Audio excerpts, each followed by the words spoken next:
Ikawalo nga kapitulo, sa libro nga, Patriarka ug sa mga manalagna. Human sa lunok. Kining kapituluha gibase sa Henesis kapitulo 7, bersikulo 20, taman kapitulo 9, bersikulo 17. Ang mga tubig mitubo hangtod sa 15 ka maniko, ibabaw sa kinatasan nga mga bukid. Sa makadaghan, alang sa pamilya nga diha sa sulod sa arka, sila daw nagakahadlok nga mga matay, kay sulod sa 5 ka mga bulan, ang ilang sakayan gianod-anod, sa walay pagduha-duha, sa gahom sa hangin, og sa mga balod nga dagko, kadto maoy usa ka masulayong mapait nga kaagi. Apan ang pagtuo ni Noe, wala mapaling, o nagluya, kay siya may kasiguruhan nga ang Dios nun nga kamot, mao ang diha sa bansalan sa sakayan. Sa nagsugod na paghubas ang mga tubig, gipaanod ni Jehovah ang arka ngadto sa usa ka dapit nga gisalipdan sa usa ka pundok sa mga bukid nga giampingan sa gahom sa Dios. Kining maong mga bukid, wala malagyo ang nahimutangan sa usa, ug dinhining mahilom nga dalangpanan, ang arka maglutaw-lutaw, ug wala na ilamba-lamba sa lawod nga walay kinutoban. Kini naghatag og dakong kahumpayan, sa gikapoy nga mga magpapanaw nga gitugpo-tugpo sa bagyo. Naghulat nga mabalakon si Noe, og ang iyang pamilya sa paghubas sa mga tubig. Tungod kay nangandoy man sila nga makagula pag-usab sa ibabaw sa yuta. Sa kapatan ka mga adlaw tapos makita ang mga tumoy sa kabukiran, ilang gipagula ang usa ka uwak, ang usa ka langgam nga dalira makapanimaho, sa pagpaniid kong namala na ang yuta. Kining maong langgam, nga walay lain nga nakita kundili tubig lamang, nagpadayon sa paglupad-lupad ngadto og nganhi sa arka. Human sa ikapito ka adlaw, gipagula na usab ang usa ka salampati. Ingon nga wala makakaplag og kabutangan, mibalik ngadto sa arka. Si Noe naghulat pa og dugang 7 ka mga adlaw, og unya gipagula na sab ang salampati. Sa iyang pagpauli ni anang pagkagabi, nga may dahon sa oliba diha sa iyang sungo, dihay dako nga pagpangalipay.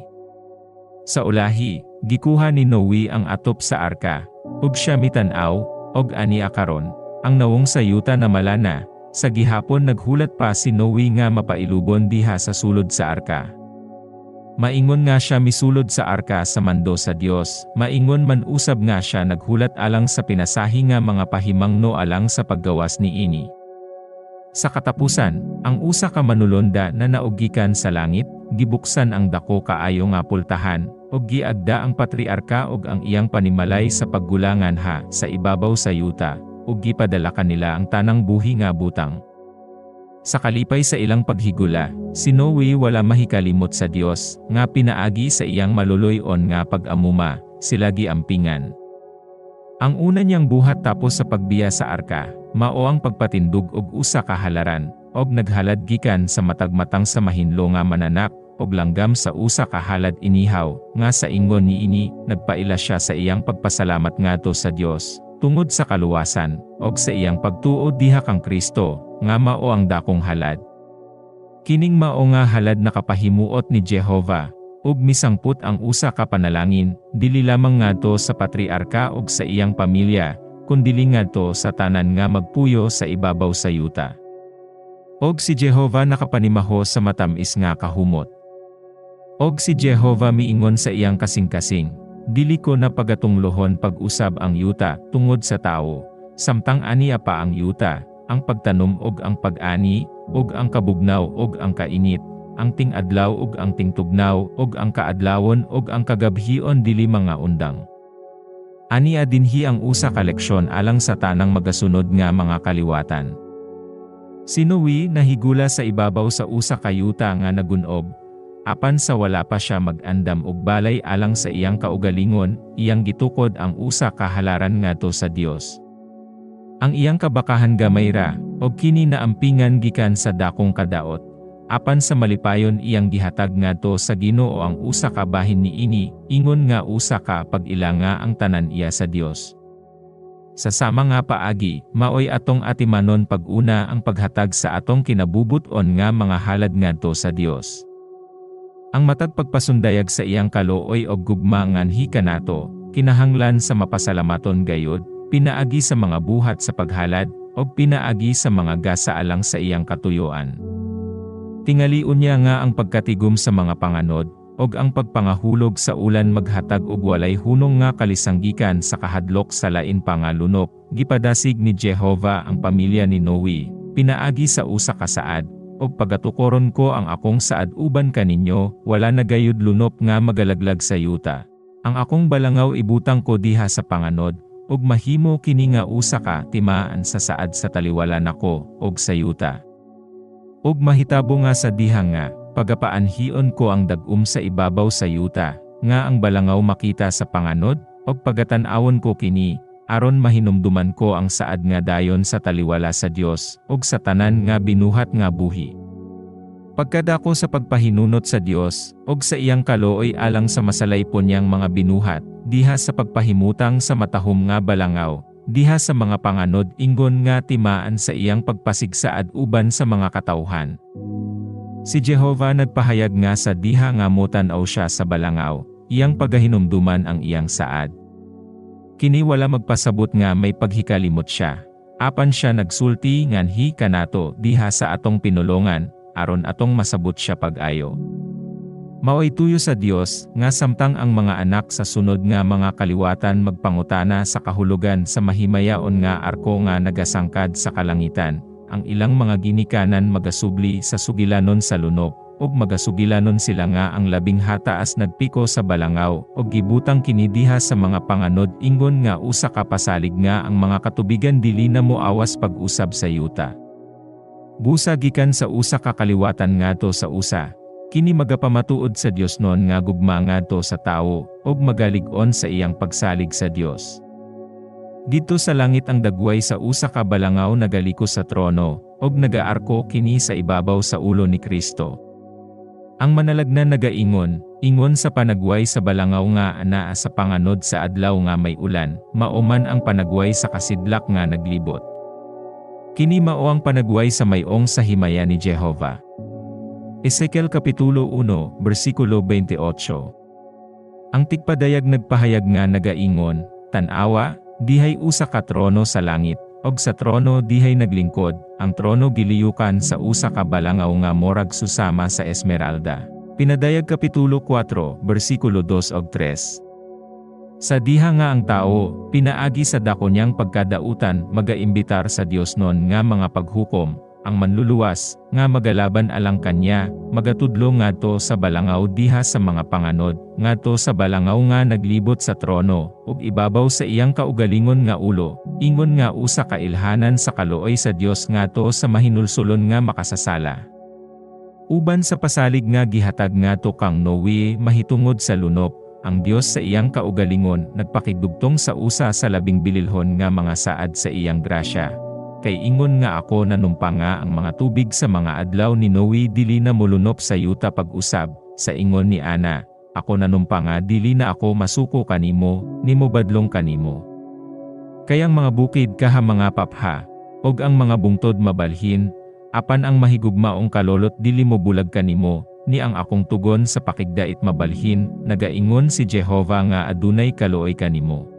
Isaias Kapitulo 54, versikulo 9 ug 10. Samtang nagtanaw si Noe sa gamhanang mga mananap nga manunukob nga migula uban kanya gikan sa arka, nahadlok siya nga ang iyang pamilya, nga 8 lamang katao, pagalaglagon ni ining maong mga mananap.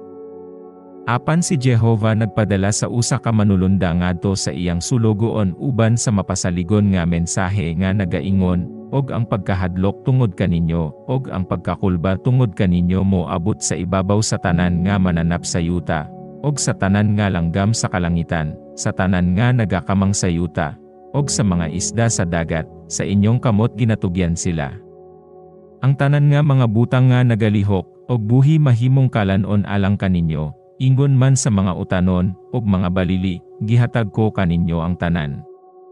Henesis Kapitulo 9, versikulo 2 ug 3. Sa wala pa kining panahona, ang Dios wala maghatag og panugot sa pagkaon sa kalanon nga mananap, iyang gituyo nga ang kaliwat magpakabuhi sa hingpit diha sa mga abot sa yuta, apan karon nga ang tanang lunhaw nga mga tanom nga matay, iyang gitugutan sila sa pagkaon sa unod sa mahinlo nga mga mananap nga natipigan didto sa arka. Ang tibuok nga nawong sa yuta na usab tungod sa lunok. Ang ikatulo nga makahahadlok nga tunglo nagpatong ni ini nga yuta, agi og sangputanan sa sala. Sa nagsugod na og kahubas ang tubig, ang kabungtoran, og mga kabukiran, gilibutan sa usa ka halapad nga dagat nga lapokon. Sa bisan diin nga dapit nagnilapta ang mga lawas nga patay sa mga tao, og sa mga mananap. Si Jehovah wala magtugot nga magpabilin nga malata, og maghugaw sa kahanginan, busa iyang gihimo ang yuta nga usa ka halapad nga lubnganan. Ang usa ka mapintas nga hangin nga iyang gipahuyop aron sa pagpahubas sa mga tubig, maoy nagdala kanila uban sa dakong gahom, sa pipila ka mga higayon bisan ang mga tumoy sa mga bukid gipangdala, ug ang mga kakahoyan nagtapok-tapok, mga dagkong bato, ug ang yuta sa ibabaw sa mga patayng lawas. Pinaagi sa sama nga pamaagi, ang salapi ug bulawan, ang pinili nga mga kahoy, ug ang bililhong mga bato, nga maoy nakapadato, ug nagdayan-dayan sa kalibutan sa wala pa ang lunok, ug nga gisimba ingon nga Diyos sa mga pumupuyo sa yuta, gitaguan gikan sa mata, ug sa pagpangita sa mga tao. Ang mapintas nga kalihokan sa mga tubig nga nagtambak sa yuta, ug sa mga dagkong bato sa ibabaw ni ining mga bahandi, ug diha sa pipila ka mga higayon naghimo, gani ug mga bukid sa ibabaw nila. Nakita sa Dios nga sa magadugang ang iyang pagpadato ug pagpauswag sa mga tawo nga makasasala, magdugang ang ilang pagdaot sa ilang mga paagi sa atubangan niya. Ang bahandi nga mauunta ang magdala kanila ngadto sa paghimaya sa madagayaong maghahatag, mao hinuon ang gisimba, samtang gipakaulawan og gitamay ang Dios. Ang yuta naghatag og usa ka hulagway sa kalibog, og sa kalaglagan nga dili mahimo ang pagsaysay. Ang mga bukid, nga kaniadto hilabihan ka matahom diha sa ilang hingpit nga pagkabagay, nangaguba og dili na bagay. Ang mga bato, mga tagaytay, og mga gansangon nga dagkong mga bato nagkat-ag sa ibabaw sa yuta. Sa daghang mga dapit, nangawagtang ang mga bungtod, og mga bukid, nga wala magbilin og timailhan kung diin sila kaniadto nagbarog, og ang mga kabukiran, nagkuha sa dapit sa mga kapatagan. Kining maong mga kausaban labaw nga mailhan diha sa usa ka dapit kaysa sa diha sa uban. Diin kaniadto diha ang labing dato sa mga bahandi sa bulawan, sa lapi, og sa mahal nga mga bato, makita ang labing bugat nga mga timaan sa tunglo. Og sa ibabaw sa mga dapit nga wala mapuy sa mga tao, og kadtong mga dapit diin jutay lamang ang mga krimen, ang tunglo dili kaayo mabugat. Niining panahona, dagko kaayo nga mga kalasangan ang nalubong. Kini nangahimong mga karbon, nga nagporma sa masangkaron nga mga hanig nga karbon nga sa kasamtangan ana akaron, og naghatag usab og lana nga daghan. Ang karbon og ang lana sagad mo sila og magsunog sa diha sa ilawom sa yuta. Sa ingon ni ini mainit ang dagkong mga bato, ang apog masunog, og ang mineral nga puthaw matunaw. Ang lihok sa tubig diha sa apog makadugang og kapintas sa hilabihan nga kainit, og mosangput kini sa mga linog, sa mga bulkan, og sa mainit kaayo nga mga tubod. Sa diha nga ang tubig, og ang kalayo mahitakdo sa mga tagaytay nga dagkong bato, og sa mineral, adunay dagkong pagbuto sa ilalom sa yuta, nga mogahob sama sa sinampongan nga dalugdog. Ang hangin mainit og makatuok. Unya mosunod ang pagbuto sa bulkan, og sagad kung kini nga mga pagbuto dili makahatag og igong bangag nga kahungawan sa nainit nga mga elemento, ang yuta mismo ang magtay og pag-ayo. Ang yuta magbalud-balud og maghiyak-hiyak sama sa mga balud sa dagat, dagkong liki sa yuta ang motungha, ug usahay ang mga syudad, mga balangay, og nagsilaog nga mga bukid pagalamyon. Kining kahibulungan nga mga pasundayag, magadugang ang kasubsub og kamakalilisang sa dayon na gayud nga pag-abot ni Kristo, og sa katapusan sa kalibutan, ingon nga mga ilhanang tulin sa pagkalaglag niini. Ang mga kahiladman sa yuta, mao ang tipiganan sa mga hinagiban ni Jehovah, diin gikuha ang mga hinagiban nga gigamit sa paggunob sa karaan nga kalibutan.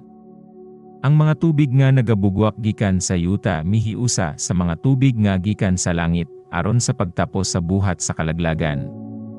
Sukad sa lunop, ang kalayo ingon man ang tubig mao ang ginamiton sa Dios sa paglaglag sa dautan kaayo nga mga syudad. Kining maong mga paghukom, gipadala aron kadtong nagpasagad sa pagtagad sa kasugoan sa Dios, og nagyatak sa iyang pagbulot-an, basin madala sa pagkurog sa atubangan sa iyang gahom, og sa pag-ila sa iyang matarong og labaw nga kamandoan.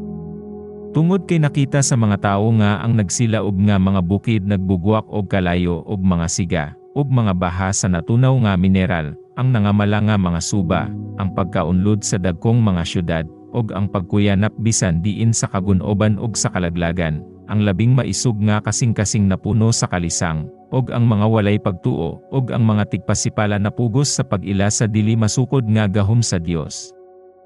Ang mga manalagna sa karaan, sa ilang pagpasabot sa mga talan-awon nga sa maniini nag-ingon, o nga gision mo unta ang mga langit, nga mopunsad ka unta, aron ang mga bukid mangurog sa imong presensya.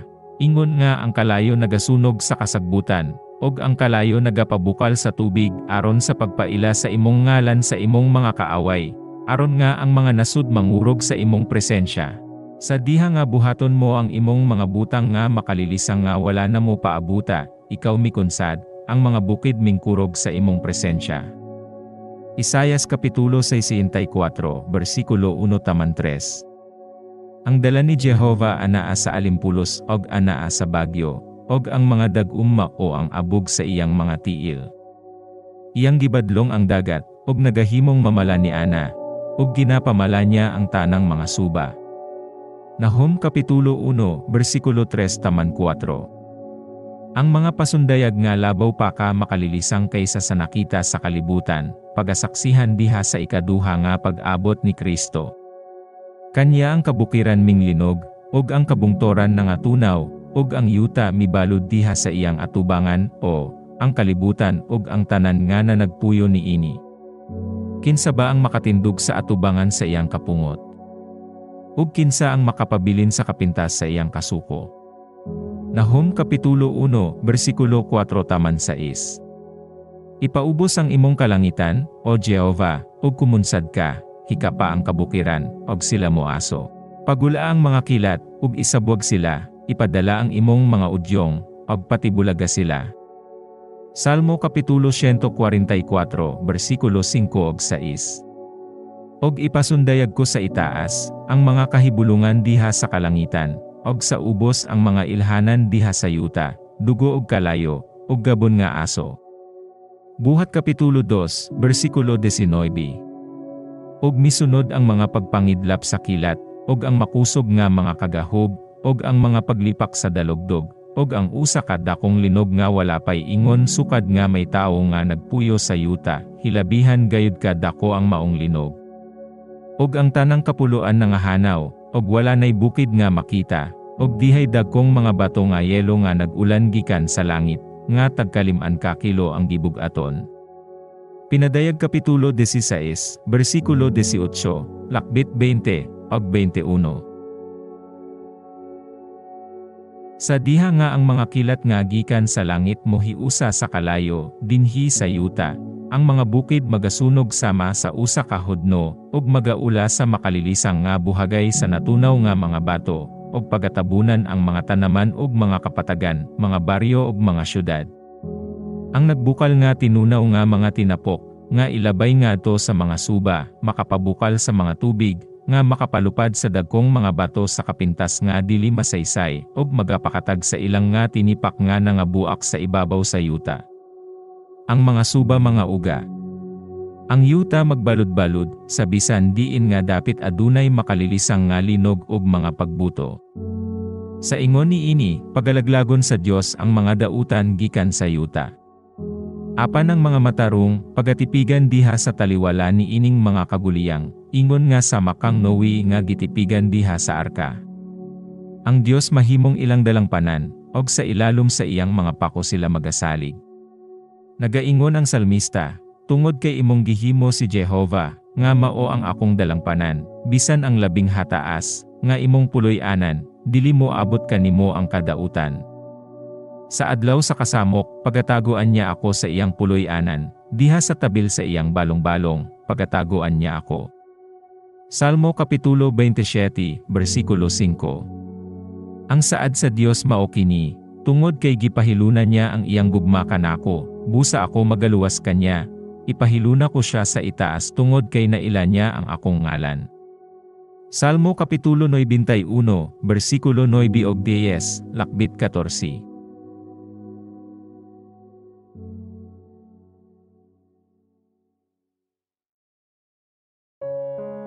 Salamat sa pagpamalandong.